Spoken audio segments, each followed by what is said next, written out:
जिस समय महाभारत का युद्ध खत्म हो गया था, श्री कृष्ण वापस जा रहे थे अपने धाम में। राजा युधिष्ठिर बन चुके थे, सब लोग खुश थे, सबको राजपाट मिल गया था, सभी खुश थे।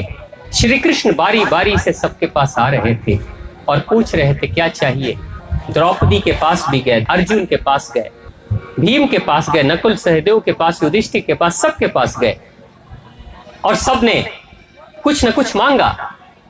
लेकिन जब माता कुंती के पास जब जाते हैं भगवान श्री कृष्ण, तो भगवान श्री कृष्ण ने हाथ जोड़कर कहा था, बुआ आपको क्या चाहिए, अब मैं जा रहा हूं। माता कुंती ने पता है क्या मांगा था? माता कुंती कहती है, हे वसुदेव, हे कृष्ण, अगर कुछ देना चाहते हो तो मुझे दुख दो। क्या दो? दुख दो। हमने कभी मांगा भगवान से दुख? किसी ने मांगा? नहीं ना। लेकिन माता कुंती भगवान से कहती है, भगवान मुझे दुख दो। भगवान श्री कृष्ण भी आश्चर्यचकित होकर कहते हैं, हे माँ, हे बुआ, ये क्या मांग रही हो आप? लोग मुझसे खुशी मांगते हैं, राजपाट मांगते हैं, दुखों से समाप्ति मांगते हैं, लेकिन आप क्या कह रही हो?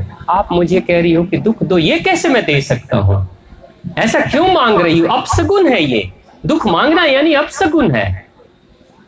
देवी कुंती कहती है, हे वसुदेव, हे कृष्ण, राजपाट मिल गया तो तुम छोड़कर जा रहे हो। जब तक दुख में थी तुम मेरे साथ थे, जब तक दुख में थी तुम मेरे साथ में हो। आज बेटा राजा बन गया लेकिन भगवान छोड़कर जा रहे हैं। तो दुख के ही तो दिन अच्छे थे जिसमें कि भगवान साथ में है। राजपाट मिला तो भगवान ने छोड़ दिया, राजपाट नहीं था तो भगवान साथ में थे, यानी कि वही दिन तो अच्छे हैं जिसमें भगवान साथ में हो। यही है महिमा। भगवान क्या कहते हैं कि एक भक्त जो सच्चा भक्त होता है वो भगवान से क्या मांगेगा? भगवान से कोई भी वस्तु। यहां माता कुंती भगवान से दुख नहीं मांग रही।